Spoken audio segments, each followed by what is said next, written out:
Price lord. Jesus இன் ministry சார்பாக உங்களை வாழ்த்தி வரவேற்கிறேன். இந்த மறுரூபத்தின் 40 நாள் முழங்கால் யுத்த ஜெபத்தில் கர்த்தர் இந்த நாள் உங்களோடு பேசுகிற வார்த்தை 2 தீமோத்தேயு 1:7. தேவன் நமக்கு பயமுள்ள ஆவியை கொடாமல் பலமும் அன்பும் தெளிந்த புத்தியுள்ள ஆவியை கொடுத்திருக்கிறார். ஆமெனுக்கு பிரியமான தேவச்சனமே, இன்றைக்கு நமக்குள்ள அதிகமாய் கிரியை செய்கிறது இந்த பயம். இந்த பயத்திலேருந்து நம்ம விடுதலை ஆகிறது ரொம்ப கடினமான காரியமாக இருக்குது. இந்த பயம் நம்மளுக்குள்ள இருக்கிற கர்த்தருக்கு பிரியமில்லாத சில குணங்களை கிளப்பி விடுது. என்னன்னா, சில கோபம், அகங்காரம், திமிரு, அப்புறம் இப்படி சொல்லிக்கிட்டே போகலாம். ஆண்டவர் உங்களுடைய வாழ்க்கையில வைத்திருக்கிறதான குணங்கள் என்ன அப்படின்னு சொன்னா, பலமும் அன்பும் தெளிந்த புத்தியுள்ள ஆவியை மாத்திரம் தான் கர்த்தர் உங்களுக்குள்ள வைத்திருக்கிறார்.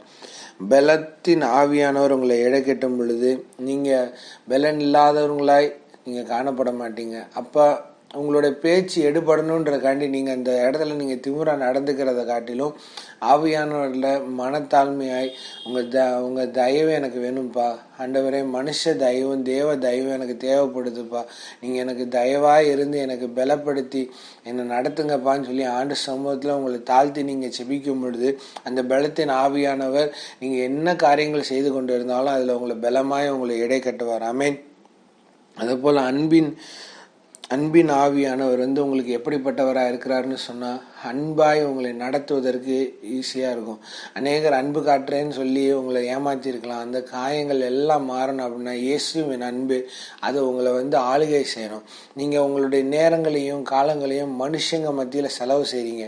ஆண்டவர் ஏதோ மாய்மாலமாக கும்பிடுறோம், ஏதோ பட்டும் படாமல் ஆண்டவரை வச்சுக்கிறோம். எல்லா காரியங்களும் ஆண்டவர்கிட்ட சொன்னால் என்ன பதில் வரப்போதா? நம்ம தனியாக தானே இருக்கோம், நமக்கு யார் பதில் கொடுப்பா? ஆண்டவர்கிட்ட பேசினா அநேகரோட கேள்வி என்னன்னா, ஆண்டவர்கிட்ட பேசுகிறோம் ஆனால் ரிப்ளை நம்மளுக்கு எப்படி வருது? வசனம் மூலியமா வருது, ஆனால் நம்ம கிட்ட இப்போ பேசுகிற மாதிரி ஆண்டவர் பேசுவாரான்ற சந்தேகம் அநேகருக்குள்ள இருக்குது. இன்றைக்கு காலை வேளையில் ஆவியானவர் சொல்லுகிறாரு, ஆவியானவர் சொல்லுகிறத காதுலோன்னு கேட்க கடவன். அவர் சொல்லியே கொடுக்கறக்காண்டி தான் நமக்காண்டி வந்தாரு. நான் போய் தேற்றவளாகிய ஆவியானவரை உங்களிடத்துல அனுப்புவேன்னு சொன்னாரு. அப்ப கிறிஸ்துவுக்கு அனைத்து விஷயங்களையும் கற்றுக் கொடுத்தது பரிசுத்த ஆவியானவர்னா, இன்னைக்கு உங்களுக்கும் எனக்கும் இந்த உலகத்துல வாழ்ந்து ஜெயிப்பதற்கு கற்றுக் கொடுக்கறதுக்கு ஆவியானவரால முடியும். காரணம் என்ன அப்படின்னு சொன்னா, உங்க மேல அவர் வைத்த அளவற்ற அன்பு. அந்த அன்பு உங்க மேல காட்டணும்னு சொன்னா நீங்க தேவ சமூகத்துல காத்திருக்கணும். உங்களுக்குள்ள எதெல்லாம் தடையா இருக்குதோ அந்த தடையெல்லாம் நீங்க எடுத்து போடணும். ஆவியானவர் உங்களுக்கு அதுக்கு உதவி செய்வார். இது வேண்டாம், அந்த சூழ்நிலையில நீங்க அந்த குணத்தை வெளிப்படுத்தும் போது ஆவியானவர் உங்களுக்கு ஒரு அலர்ட் மார்க் ஒன்று கொடுப்பாரு, ஒரு இண்டிகேஷன் ஒன்று கிடைக்கும். அப்ப அந்த குணத்தை அந்த இடத்துல வெளிப்படுத்தாம இருந்தீங்கனாலே போதும், அதை மேற்கொள்ளுகிற ஒரு பலன் உங்களுக்கு உண்டாகும். பிசாசு உங்களை ஆளுகை செய்யாதபடிக்கு பரிசுத்த ஆவியோட சத்தத்துக்கு செவி கொடுத்து நடக்கும்படியாக ஆவியானவர் விரும்புகிறார்.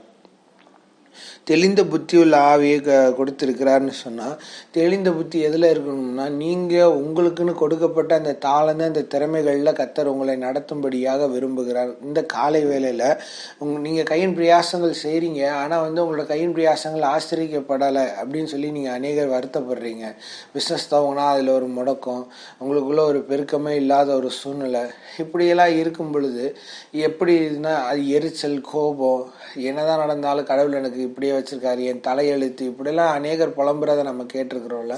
இன்றைக்கு ஆவியானவர் உங்களுக்கு சொல்லுகிறது தான், நீங்க ஆவியானோட ஆலோசனை கேட்டு தெளிந்த புத்தியோடவர்களாய் நீங்க உங்களுடைய வாழ்க்கையை மாத்திரம் நீங்க கர்த்தர் உங்களுக்கு வச்சிருக்க ஆசீர்வாதம் மட்டும் ஃபோக்கஸ் பண்ணி, உங்களுக்கு அவர் கொடுத்திருக்க தாளந்தை மட்டும் ஃபோக்கஸ் பண்ணி நீங்க போயிருந்தீங்கன்னா, ஆண்டவர் நிச்சயம் சொல்றேன் உங்களுடைய வாழ்க்கைய தலைகீழா மாற்றுவார். எப்படின்னா, நீங்க தலை குனிஞ்ச இடத்துல தலை நிமிர செய்வார். ஆமென். அப்படி ஆண்டவர் உங்களை உயர்த்தும்படியாக இந்த காலை வேளையில உங்களோட கர்த்தர் பேசிக்கொண்டு இருக்கிறார். ஆமென். நீங்க தெளிந்த புத்தியுடையவர்களாய் நடந்து கொள்ளணும்னு சொன்னா, நீங்க ஆவியானோட உதவி கண்டிப்பா உங்களுக்கு தேவைப்படும். ஆவியானவர் உங்களோட வாழ்க்கையை மாற்றுவதற்காக இந்த காலை வேளையில காத்திருக்கிறார். ஆண்டவர் சமூகத்துல ஒப்பு கொடுங்க. இந்த பயம்ன்றது உங்களை ஆவியானோட சத்தத்தை கேட்க விடாது. ஆனா நீங்க இந்த 3 ஆவியை கேட்டு நீங்க செபிக்கும் பொழுது, பலமும் அன்பும் தெளிந்த புத்தி உள்ள ஆவியை கேட்டு நீங்க செபிக்கும் பொழுது, உங்களுக்கு நியமிக்கப்பட்ட ஓட்டத்துல நீங்க ஓடுவீங்க. பிறர் அந்த பக்கமும் பார்க்காம இந்த பக்கமும் பார்க்காம நீங்க நேரா பார்த்து போகும்பொழுதுதான் கர்த்தருடைய சத்தத்தை கேட்டு நீங்க நடக்க முடியும். காலையில் எந்திரிக்கிறீங்கன்னா ஒரு சங்கீத பகுதி எடுத்து வாசிட்டு, ஆண்டவரே என்னோடு பேசுங்க, இந்த நாளில் பலமும் அன்பும் தெளிந்த புத்தி உள்ள ஆவி எனக்கு உண்டா இருக்கட்டும், கத்தர் எனக்குள்ள வைத்த அந்த திறமையின்படி கத்தர் என்னை ஆசீர்வதித்து என் கையின் பிரயாசம் ஆசீர்வதிங்க, நான் பழுகி பெருகும்படியாக என்னை வழி நடத்துங்க, உங்கள் ஆளுகைக்குள்ளே என்னை ஒப்பு கொடுக்குறேன், நீங்கள் என்னை நடத்துங்க, என்னை தாழ்த்துறேன் உங்களை உயர்த்துறேன்னு சொல்லி நீங்கள் ஜெபிக்கும் பொழுது கத்தர் நிச்சயம் உங்களை மேன்மைப்படுத்தி உயர்த்துவார். ஆமென். நாம் ஜெபிப்போமா? அன்பின் பரலோக தகப்பனே, இந்த நல்ல வேலைக்கு நன்றி செலுத்துகிறோம். கர்த்தாவே, நீர் கொடுத்த வார்த்தைகளுக்காண்டி நன்றி செலுத்துகிறோம்ப்பா. இந்த வார்த்தைகள் அநேகருக்குள்ள கிரியை செய்ய முடியாது நாங்கள் செபிக்கிறோம்.